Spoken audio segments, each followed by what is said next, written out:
જમ્મુ કાશ્મીરમાં આતંકીઓનો સફાયો કરવા ઓપરેશન બાદ આજે વધુ 11 વિસ્તારમાં સેનાનું સર્ચ ઓપરેશન. શ્રીનગર પહેલ પોલીસે 11 સ્થળો પર 150થી પણ વધુ ઘરોની તપાસ કરવામાં આવી રહી છે. જમ્મુ કાશ્મીરના શ્રીનગરમાં હથિયાર, દસ્તાવેજ અને ડિજિટલ ડિવાઇસને લઈને તપાસ કરાઈ રહી છે. આતંકી ગતિવિધિઓની તપાસમાં લાગી એજન્સીઓ.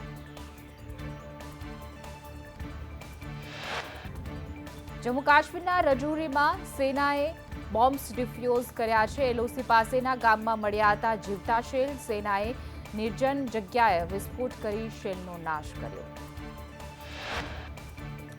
એર માર્શલ નાગેશ કપૂર ગુજરાતની મુલાકાતે છે. ગુજરાતમાં ફોરવર્ડ એરફિલ્ડ્સની મુલાકાત લીધી તો ઓપરેશન સિંદૂરમાં જોડાયેલા કર્મચારીઓ સાથે પણ કરી ચર્ચા. ઓપરેશન સિંદૂરમાં યોગદાન બદલ પાઠવી શુભેચ્છાઓ. પાકિસ્તાનના મિત્રોને હવે ભારત જવાબ આપી રહ્યું છે. પાકિસ્તાનને મદદ કરનાર તુર્કી પર ભારતે ટ્રેડ સ્ટ્રાઇક કરી છે. ઉદયપુરના માર્બલ કારોબારીઓએ તુર્કીનો બહિષ્કાર કર્યો. ઉદયપુરના વેપારીઓ તુર્કીથી માર્બલ આયાત નહીં કરે. ભારતમાં 70% માર્બલની આયાત તુર્કીથી થાય છે. પુણેના વેપારીઓએ તુર્કીથી આવતા સફરજનનો પણ બહિષ્કાર કર્યો. તુર્કીમાંથી સફરજન મંગાવવાના સંપૂર્ણપણે બંધ કરાયા છે. ભારતીય પ્રવાસીઓએ તુર્કી અને અઝરબૈજાનનો પણ બોયકોટ કર્યો છે. સુરતની ટ્રાવેલ કંપનીઓએ તુર્કી અને અઝરબૈજાનના પ્રવાસ રદ કર્યા. ઓપરેશન સિંદૂરની સફળતા બાદ ભાજપની દેશભરમાં તિરંગા યાત્રાનું આયોજન. લખનૌમાં મુખ્યમંત્રી યોગી આદિત્યનાથ તિરંગા યાત્રામાં જોડાયા. સભાને સંબોધનમાં યોગી આદિત્યનાથનો હુંકાર. કહ્યું કે પાકિસ્તાનને તેની ભાષામાં જડબાતોડ જવાબ આપ્યો છે. દેશે જવાનોના પરાક્રમ અને શૌર્યને પરચો જોયો છે. કોઈ છેડશે તો તેને છોડીશું નહીં. ઓડિશામાં પણ ભાજપનું તિરંગા યાત્રાનું આયોજન. મુખ્યમંત્રી મોહન ચરણ માઝી ભુવનેશ્વરમાં તિરંગા યાત્રામાં જોડાયા. ઉત્તરાખંડના સીએમ પુષ્કરસિંહ ધામી દહેરાદૂનમાં તિરંગા યાત્રામાં જોડાયા. ભારતીય શેરબજારમાં ઘટાડાને લાગી બ્રેક. સેન્સેક્સમાં 350 પોઈન્ટથી પણ વધુની તેજી, જ્યારે નિફ્ટીમાં 100 પોઈન્ટથી પણ વધુનો ઉછાળો. સેન્સેક્સ 81,500ની નજીક પહોંચ્યો. ભારત પાકિસ્તાન વચ્ચે યુદ્ધ વિરામની દેખાઈ અસર. ફુગાવાનો દર નિયંત્રિત રહેતા વ્યાજદર ઘટવાની શક્યતા. આઈટી અને ટેકનોલોજી શેર્સમાં દેખાયો ઉછાળો. બેન્કિંગ સેક્ટરમાં પણ જોવા મળ્યો વધારો. તેલંગાણા 72મી મિસ વર્લ્ડ સ્પર્ધાનું યજમાન બન્યું છે. મિસ વર્લ્ડ 2025ના આયોજન માટે હૈદરાબાદમાં તડામાર તૈયારીઓ. 120 દેશોની સ્પર્ધકોએ પ્રતિ 4 મિનારની મુલાકાત પણ લીધી. હૈદરાબાદના ગચીબોલી સ્ટેડિયમમાં ઇવેન્ટનો આરંભ કરાયો છે. ઓપનિંગ ઇવેન્ટમાં મુખ્યમંત્રી રેવંત રેડ્ડી ઉપસ્થિત રહ્યા છે. મિસ વર્લ્ડ સ્પર્ધામાં નંદિની ગુપ્તા ભારતનું પ્રતિનિધિત્વ કરી રહ્યા છે. હૈદરાબાદમાં 13 મેથી 31 મે સુધી સ્પર્ધા માટે જુદા જુદા આયોજનો છે. ભારત ત્રીજી વખત મિસ વર્લ્ડ સ્પર્ધાનું આયોજન કરી રહ્યું છે. 1 જૂને મિસ વર્લ્ડ સ્પર્ધાની ગ્રાન્ડ ફિનાલે યોજાશે. ભારતીય મૂળના અનિતા આનંદ કેનેડાના વિદેશ મંત્રી બન્યા. પીએમ માર્ક કાર્નીના મંત્રીમંડળના 28 મંત્રીઓમાં અનિતાનો પણ સમાવેશ.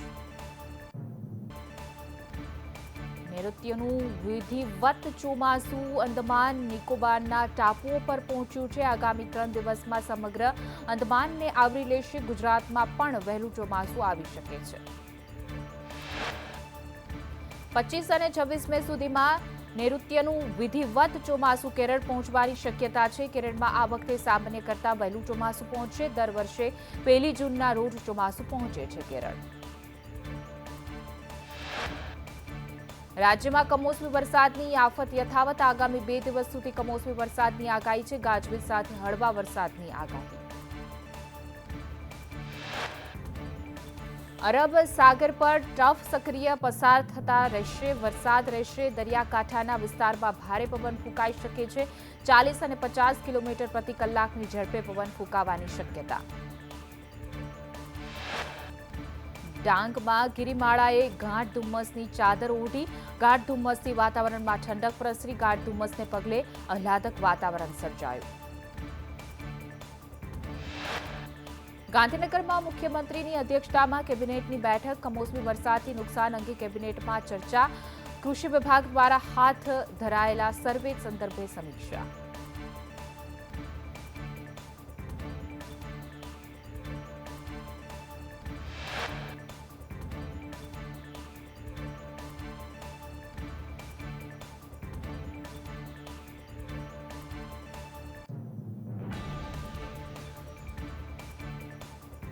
કેબિનેટ બેઠકમાં નવી જંત્રીની અમલવારીને લઈને પણ ચર્ચા છે પીવાના પાણી સંદર્ભે અને આગામી આયોજનો અને નીતિગત બાબતો પર પણ ચર્ચા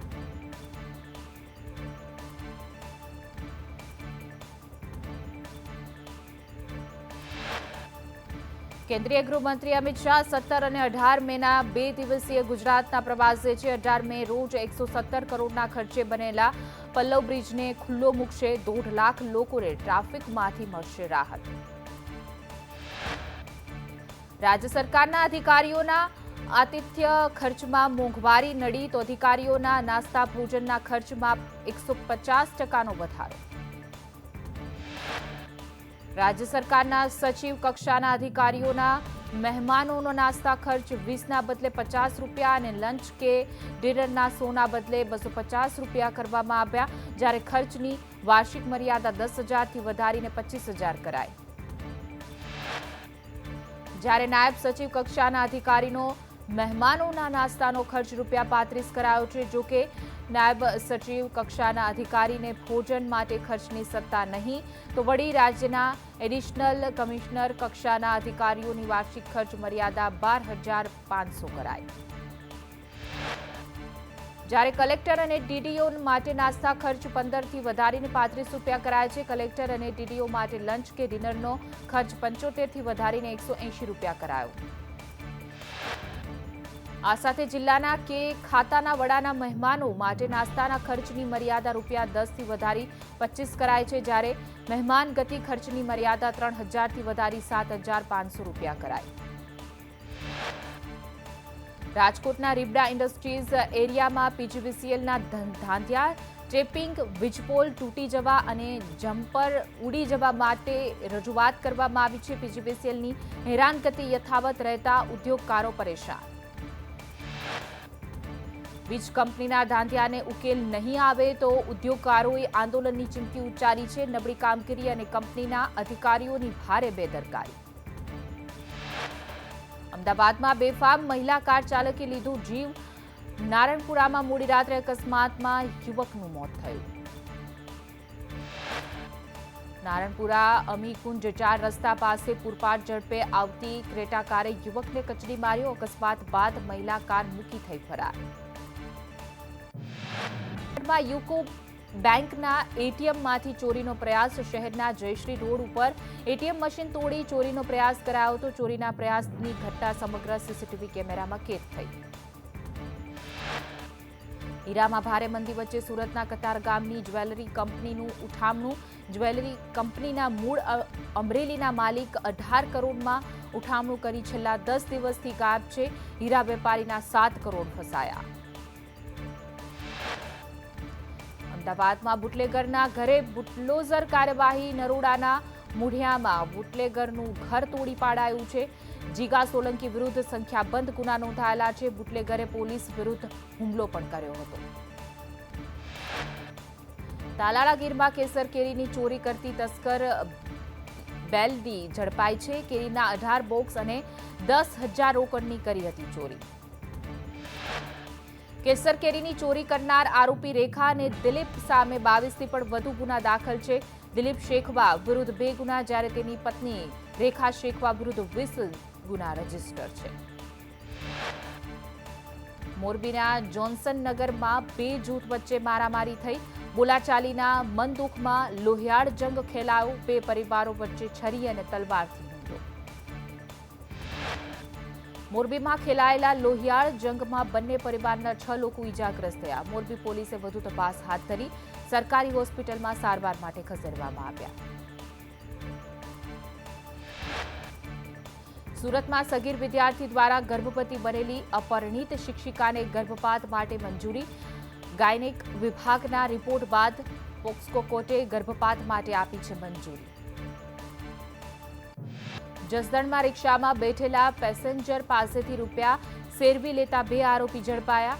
વિછિયા રોડ પાસેથી આરોપી પપ્પુ સોલંકી અને મહેશ સોલંકીને પકડી પાડવામાં આવ્યા. બંને આરોપી નંબર વગરની રિક્ષામાં પૈસા સેરવી લેતા હતા. નર્મદાના એસઓયુની સામેની 34 જેટલી દુકાનો તોડી પડાઈ છે. નર્મદા નિગમની જગ્યામાં વર્ષોથી સ્થાનિકો ધંધો કરતા હતા. રાજ્યમાં સિંહની 15મી વસ્તી ગણતરીની કામગીરી પૂર્ણ. 11 જિલ્લાના 58 તાલુકામાં સિંહની વસ્તી ગણતરી હાથ ધરાઈ. 35,000 ચોરસ કિલોમીટર વિસ્તારમાં ગણતરી થઈ. વર્ષ 1995માં ગીરમાં 304 સિંહ હતા. વર્ષ 2011માં સિંહની સંખ્યા વધીને 411 થઈ. છેલ્લે વર્ષ 2020ની ગણતરી વખતે 674 સિંહ નોંધાયા હતા.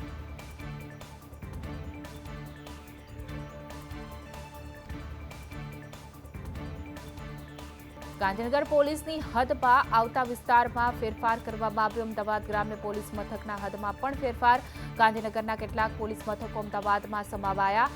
સોલા, એરપોર્ટ, ચાંદખેડા સહિત 8 પોલીસ મથક અમદાવાદમાં. ખ્યાતિકાંડમાં મુખ્ય આરોપી કાર્તિક પટેલને ગ્રામ્ય કોર્ટની રાહત. ગ્રામ્ય કોર્ટે 2 દિવસના જામીન મંજૂર કર્યા છે. કાર્તિક પટેલ 2 દિવસ માટે જેલ મુક્ત થશે. પોલીસ જાપ્તા સાથે 2 દિવસના જામીન કરાયા છે મંજૂર. નવસારીમાં પીએસઆઈ અને કોન્સ્ટેબલ લાંચ લેતા ઝડપાયા. પીએસઆઈ એએમ વસાવાએ આરોપી પાસે માંગી હતી લાંચ. પીએસઆઈ વતી 40,000ની લાંચ સ્વીકારતો કોન્સ્ટેબલ ચિરાગ રાઠોડ ઝડપાયો. શ્વાન માલિકે એએમસીમાં શ્વાનનું રજીસ્ટ્રેશન નહોતું કરાવ્યું. સ્થાનિકોએ વિવેકાનંદ નગર પોલીસ સ્ટેશનમાં ફરિયાદ નોંધાવી છે. એએમસીની ટીમે શ્વાન માલિકના ઘરે તપાસ હાથ ધરી હતી. કાર્યવાહીના ડરે માલિકે શ્વાનને અન્ય જગ્યાએ છુપાવી દીધું. અમદાવાદમાં 4 પોલીસ કર્મચારીઓને સસ્પેન્ડ કરવામાં આવ્યા છે. મારામારીની ઘટનામાં પોલીસે ફરિયાદ ન લેતા કાર્યવાહી કરાઈ છે. ઝોન 4 ડીસીપી ડોક્ટર કાનન દેસાઈએ કરી કાર્યવાહી.